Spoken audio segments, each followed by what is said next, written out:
everyone. This is Dorcas Chandler at dorcasgazelle.com. I hope you all are doing wonderful.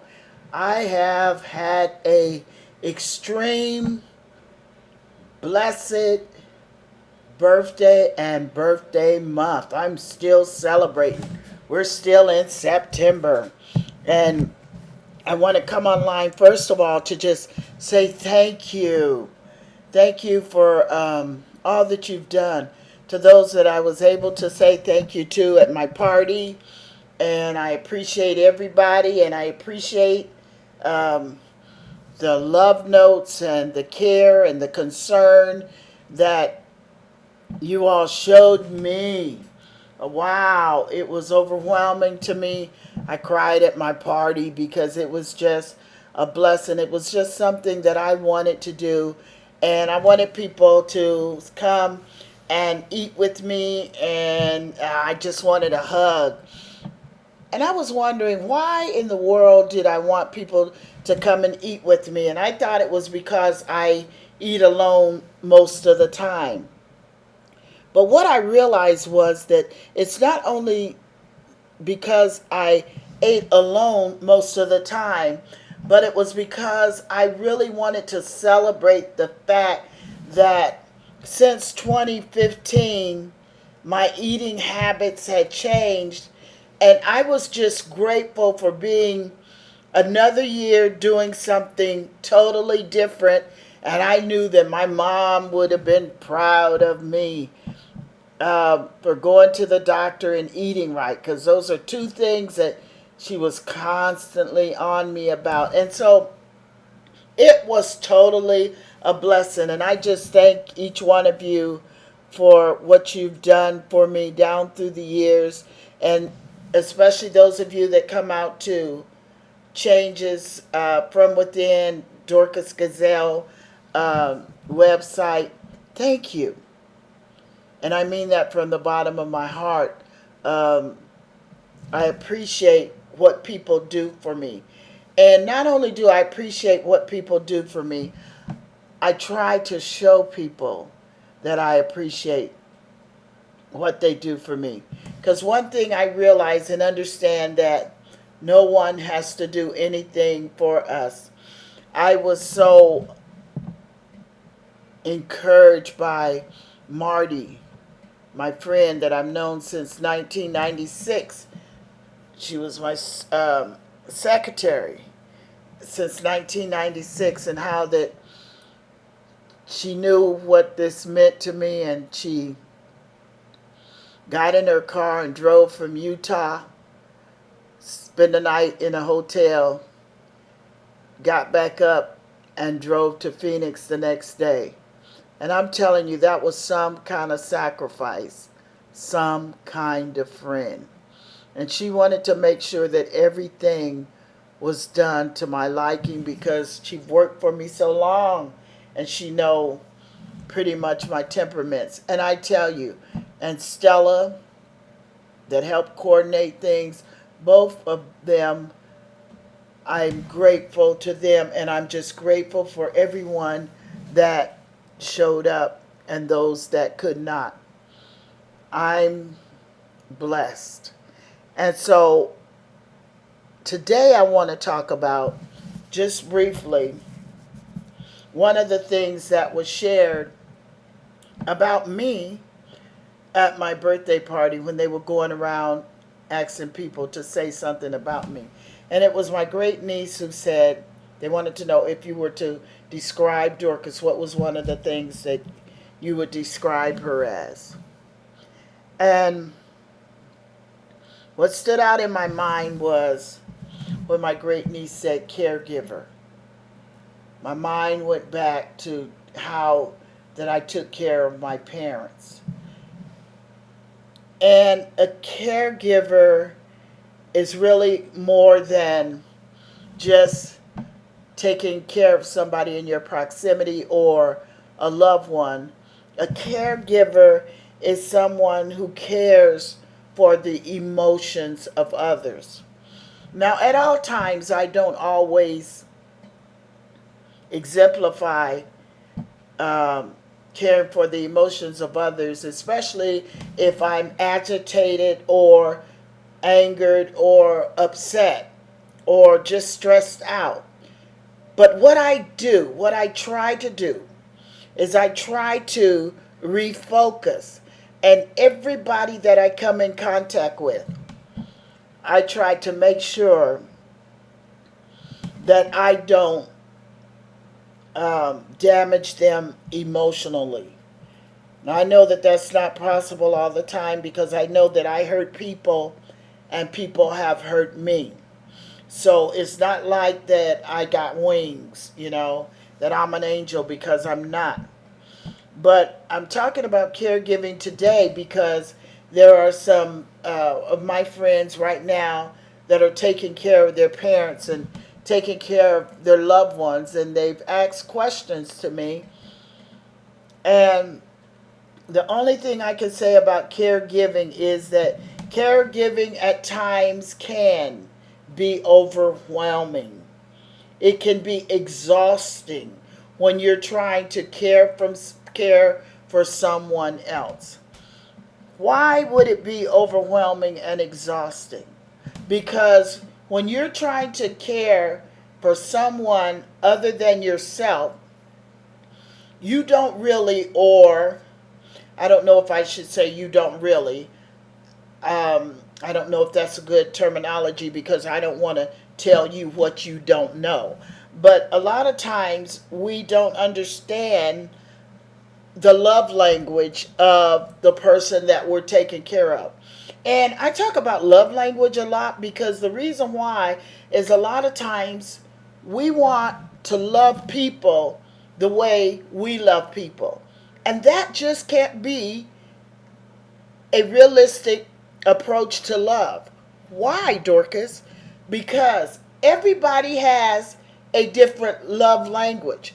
And if we are not able or willing to come over into another person's world and just try to figure out what is it that they like, and you really have to figure it out.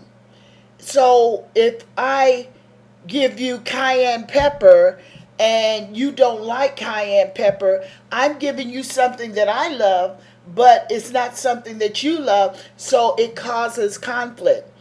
And caregiving also, if we're not careful, when we do things for other people that are not able to do for themselves, we have to be careful, or we should be careful, that we don't take that person that you're caring for voice. What does that mean? I'm doing for you, and you should appreciate what I'm doing for you. That is true. But at the same time, we should also keep in mind that the person or the people that we're taking care of, they have a voice. And that's why a lot of times when we need help, we don't want to ask for help, especially if we're disabled, if we're elderly, if we have something wrong with us, because what happens is the person that's taking care of you or helping you will sometimes make it seem like you don't have a voice or a say. And what do I mean by you don't have a voice? It means that you make a person feel like that this is what it is, this is what I do, and you ought to appreciate it. We ought to appreciate it. We do appreciate it. But if we are made to feel like that we are a burden, or you don't want to do it, or it's just overwhelming, the word that I use, or it's exhausting you, it makes us have an emotion of guilt, of concern. I don't want you doing for me when it's costing you everything. Have you ever seen people that do for you and in their world it's costing them everything? So when it costs you everything to help me, then I don't want you to help me because I don't want your everything. I'm just a person that needs help. So, the voice of one that you're caring for, we have to be very careful. We should be very careful, rather. And then the next thing is that when we're taking care of our elderly parents, and I'm talking to people that have called me about taking care of their parents. When we're taking care of our elderly parent, I've heard that this saying that the child becomes the parent and the parent becomes the child. This may be so in nature. Maybe the child has reversal roles. And maybe the child now is having to take care of the parent or the person that's disabled or the person that's sick. But we should never ever, this is Dorcas thing, take a person out of the role in which they are, because that demeanors who a person is. I took care of my mom and my dad. My dad died first. He was diagnosed with cancer, spindle cell tumor, and everything that they went through. I mean, doctor's appointments. Oh my goodness. My dad had 3 doctors taking him to doctor's appointment, dealing with his personality. They say I'm like him, and I do have a lot of ways like him. But dealing with just stuff, and because he was so used to doing what he do, and now all of a sudden somebody else has to do it for him. I remember my dad was driving, and I mentioned this on one tape before, and he was driving up on curves, and he had just bought a new Cadillac, and my mom would come in my room and she said, Dorcas, your dad. And I said, Mom, tell him. What? And she said, he's driving up on curves. He's on the sidewalk. And she's sitting up in there with him. And I'm like, well, why are you in there with him? Because he want me to. No. Mom, I said, Dad could kill you or kill himself and hurt somebody. And this went on for about a couple of weeks. And then I went out there and I said, Dad, you know what? You shouldn't be driving because it's the medication that's impairing your vision and your mind, and you shouldn't be driving. You don't tell me what to do. This is caregiving I'm talking about. You don't tell me what to do. And I said, I'm not telling you what to do, but we need to consider what you're doing because you can hurt yourself, hurt Mom, and hurt somebody. And this went on, and then my mom was like, Dorcas, your dad was up on the curve again. And I said, okay, I'm going to fix the curve. Mom said, you won't say nothing to Dad. I said, I'm going to call the doctor and tell them what's happening so they can take Dad's license. And she said, girl, he's going to get mad. I don't care. Sometimes in caregiving, you have to make strong decisions and you have to stand by them. I simply called Dr. Blaney and I said, you know, my dad's driving on curves and he's driving up on sidewalks and stuff. He said, okay, Dorcas, I got it. He said, it's the medication. I got to get your dad in here. Can you bring him? I said, yeah. So Lynn called me back and she said, Dorcas, we're going to be calling your dad, but we're not going to tell him why we want him to come in. We're just going to say Dr. Blaney needs him to come in, and then we need you to come upstairs with your mom, and because he's going to take his license. And so I went upstairs with my mom. I knew the plan, and I'm sitting there, and Dr. Blaney calls my dad in, and he says, Mr. Chandler, you know, we're going to have to revoke your license. We're going to have to take your license because the medication is too strong. My dad hit the ceiling, but he said, I'm going to do it. And Dr. Blaney revoked my dad's license, and I would drive him to the doctor anyway. And my dad was madder than a junkyard dog. Now, I don't care about him being mad. I didn't care then. And all I know is that the safety of other people and my parents was more important than to cater to him wanting to drive his new Cadillac. And I didn't even know how to drive that thing. I mean, like, I was trying to put the car in reverse and just stuff the seats. And it was crazy for me. But I would drive them everywhere they wanted to go. They liked to go to church. I would drive them to church. They would go to different churches. I'd drive them and leave them and come back and get them. And my mom said, why don't you come into church? I said, nah. And I just drive them and take them and come back and get them. And I mean, that was if it was in LA, if it was in Watts, if it was in San Bernardino, wherever they wanted to go, I seen to it they went. That can be exhausting. My dad was taking medication, and every 4 hours I was having to administer it to him. That can be exhausting. Emotional care. When people are sick and they haven't been sick and they've been able to do for themselves, and they're dealing with their illness, and also they're dealing with death, and they're also dealing with who they used to be. That can be exhausting. You're talking about different types of emotions that run through a person that is no longer able to do what they have done. It is a different life. It's a different world. So what am I saying? We have to try to understand them and come where they are. Now, when I talked to Dr. Blaney and they revoked my dad's license, everywhere they wanted to go, I wanted to make sure that they went.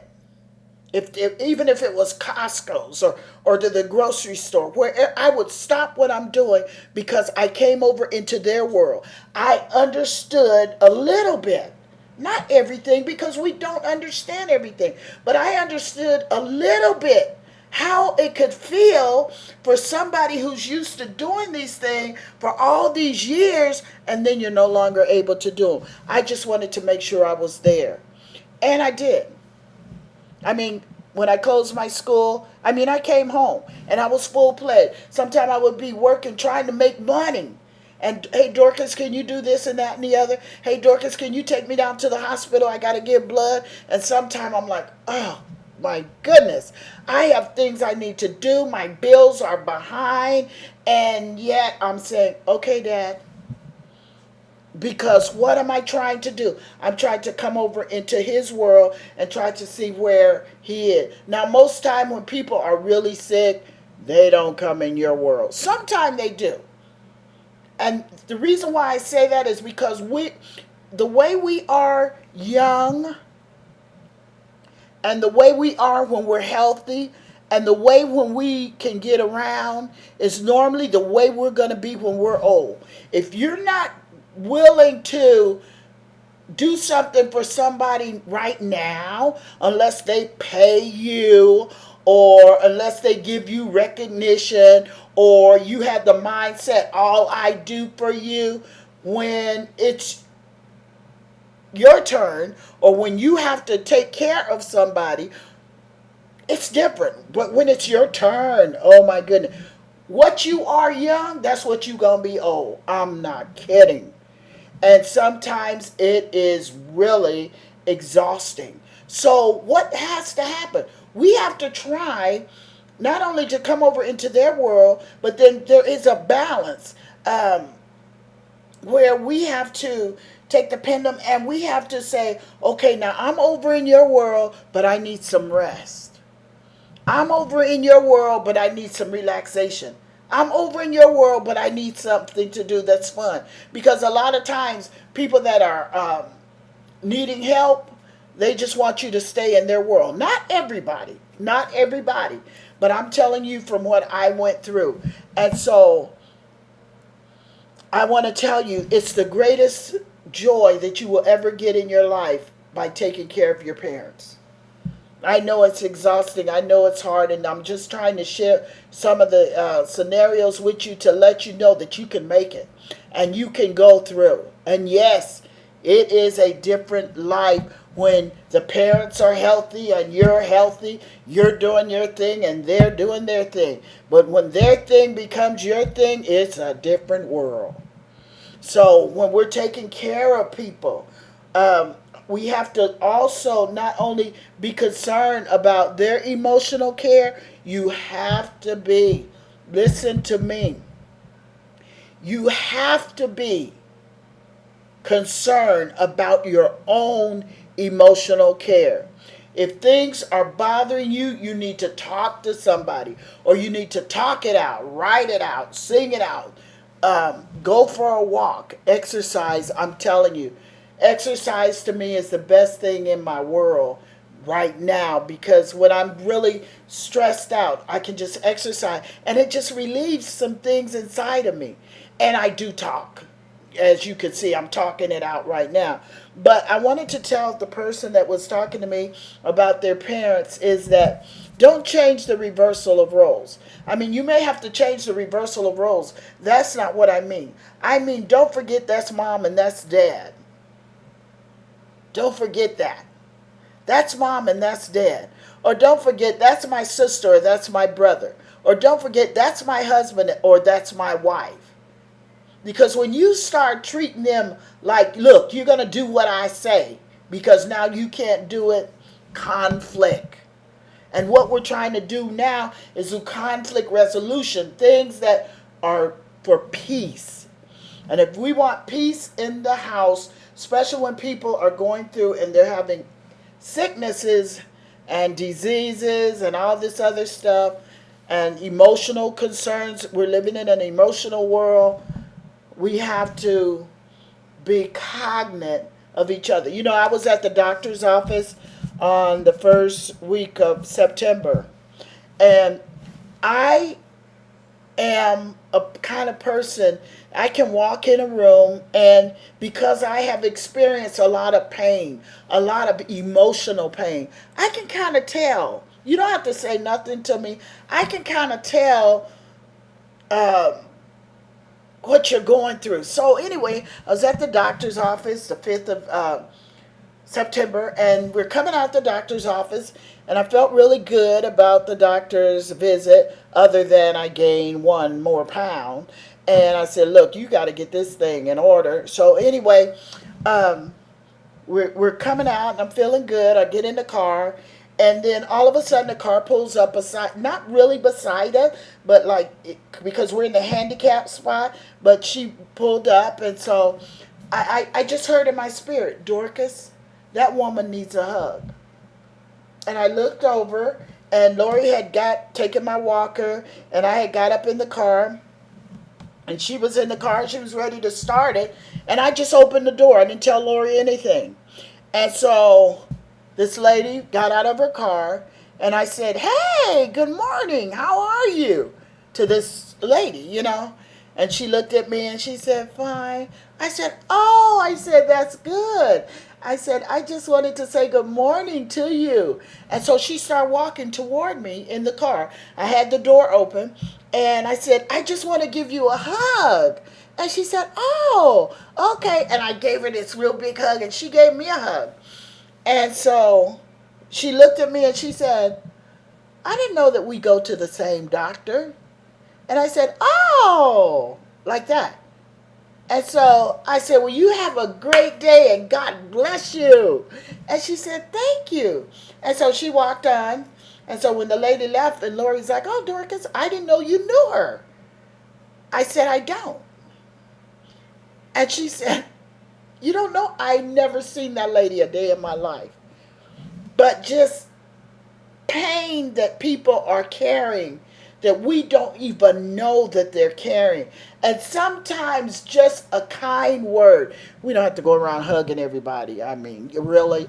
I was like, Lord, is this really you telling me to hug this lady? You know, we don't have to go around doing it. You could say a kind word. You could give a smile. You could just say good morning.